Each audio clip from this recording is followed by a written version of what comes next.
To have you back. Let's bring you this now. The cost of living is rising in the country. The household food basket is 254 Rand more expensive than it was last year. And that's according to calculations by the Pietermaritzburg Economic Justice and Dignity Group. And it's expected to increase even more. This due to recent fuel price hikes. So let's discuss this now with the group's Mervyn Abrahams. Mervyn, good to have you as always. And good morning to you. So we're looking at, of course, the household affordability index. What is it telling us at this stage? Good morning to me and good morning to all your viewers. At this stage, in the month of November, the cost of our basket of 44 very basic foods are now standing at 4,272 Rand and 44 cents.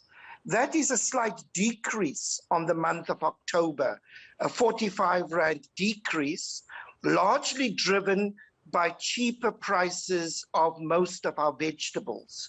So, for instance, we've seen a drop in the price of potatoes, onions, tomatoes, carrots. And so the harvests that have come into market have created extra supply, and that has brought down the prices.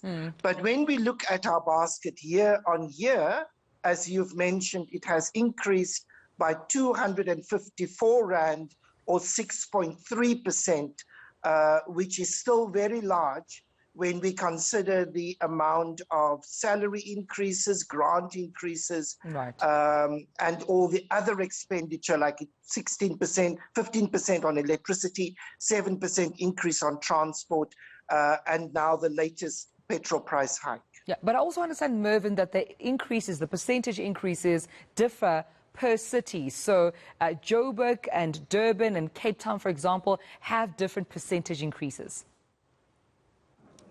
Yes, exactly.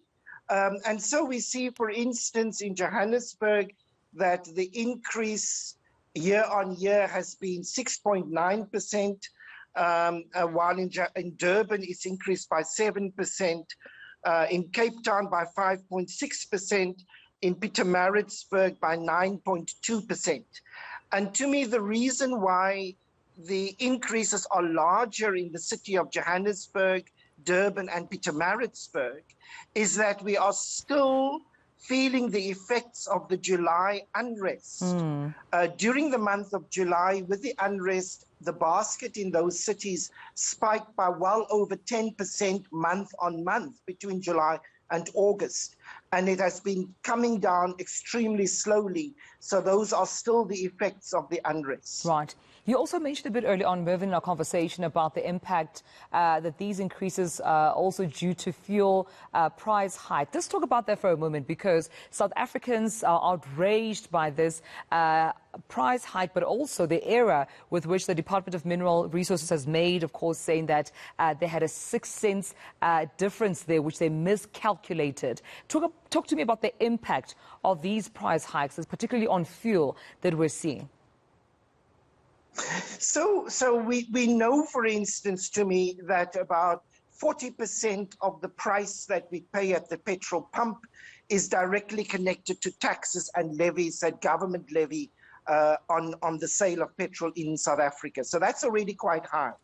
To have made that mistake around the pricing has meant that has already been factored into the production processes. And so we are paying that whether the price of petrol actually comes down or not, because it's been factored into all the production processes.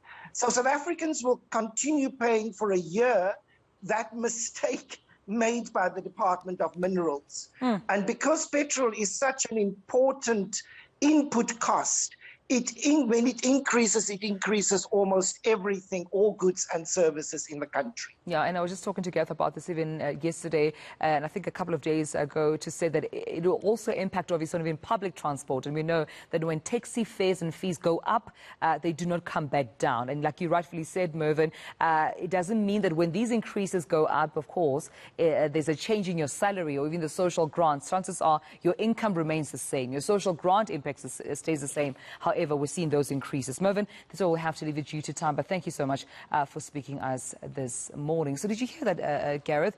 We'll have to pay, that price for at least another year because it's already been factored into, of course, by DMR.